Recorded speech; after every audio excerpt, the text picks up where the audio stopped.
안녕하세요. 홍성남 신부입니다. 자, 오늘 들어온 상담 사례. 탐공선서 때마다 저 자신에 대해서 깊은 실망감을 느낍니다. 사순 시기가 시작되면 죄를 짓지 말고 살아야지 하고 결심하지만 정작 고해성사를 부려 성찰을 하면 늘 같은 죄를 반복하는 한심한 제 모습에 마음이 괴롭습니다. 제가 이런 고민을 이야기했더니 어떤 열심한 분이 저를 한심하다는 듯한 눈으로 기도 생활이 부족해서 그렇다고 하는데 저는 나름대로 열심히 기도한다고 생각합니다. 그런데도 더 기도해야 한다면 어디까지 해야 하는 것인지 모르겠네요. 그렇다고 온종일 기도만 해야 하는지 고민입니다. 하는 사연입니다. 예. 자, 형제님의 고민은 형제님만의 문제는 아니죠. 많은 신자분이 하는 고민이고 저 역시 가졌던 고민이기도 합니다. 예전에 교리를 배우신 분들은 죄와 지옥벌에 관한 이야기를 많이 들으셨습니다. 특히 고해성사에 대해서 지나치게 엄격한 이야기를 많이 들어서 신앙생활은 죄를 짓지 않는 생활이라 생각하는 분들이 있습니다. 물론 죄를 짓지 않으려는 마음가짐은 중요합니다. 그러나 신앙생활이 죄를 짓지 않는 것에 국한한다고 생각한다면 오히려 하나님께 가기가 더 어려워지고 신앙생활이 무거워지고 심리적으로 신경증적 억압 현상이 생겨서 삶이 우울하고 힘겨워질 수 있으니 주의를 하셔야 됩니다.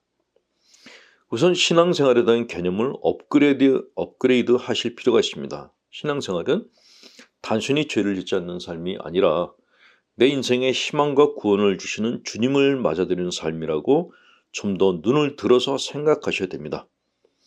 주님은 우리 죄를 사해 주러 오는 분이시고 죄의식에 짓눌려 사는 사람들에게 희망을 주러 오신 분이십니다.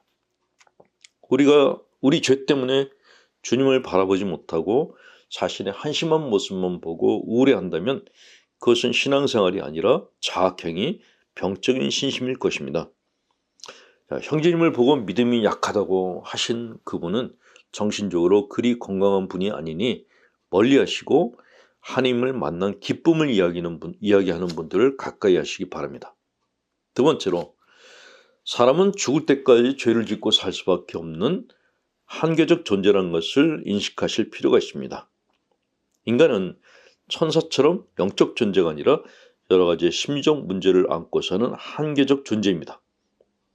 즉, 내가 선택하는 행동은 나의 의지만으로 하기가 어렵고 많은 경우 무의식적 충동을 하기 때문에 머리로는 죄를 짓지 말아야지 하면서도 몸이 말을 안 들을 때가 잦다는 것입니다. 따라서 우리는 본의 아니게 죄를 지을 때도 있고 의지의 심약함으로 인해서 어쩔 수 없이 죄를 짓고 살 수밖에 없는 허약한 존재입니다. 그래서 늘 같은 죄를 반복해서 짓고 사는 것입니다.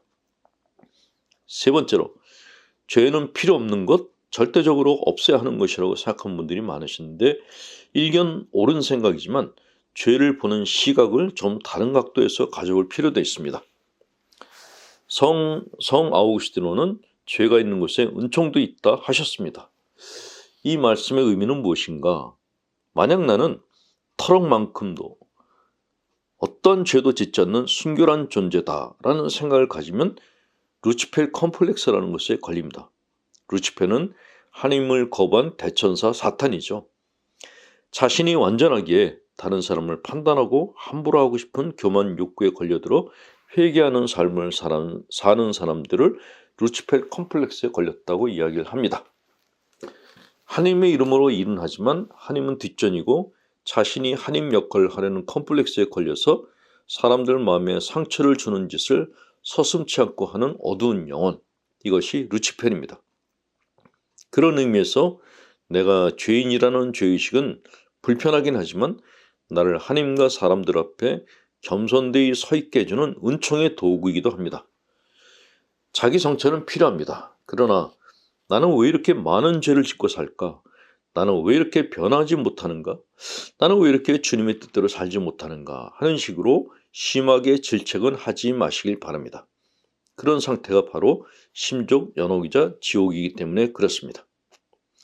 자기 성찰이란 자신의 죄를 들여다보면서 우리가 남을 판단할 자격이 없음을 깨닫고 오로지 자기 정진을 위한 마음을 가다듬는 시간, 그런 시간을 갖는 것이 자기 성찰이라고 말하는 것입니다. 자, 형제님께 권해드리고 싶은 성경 구절이 있습니다.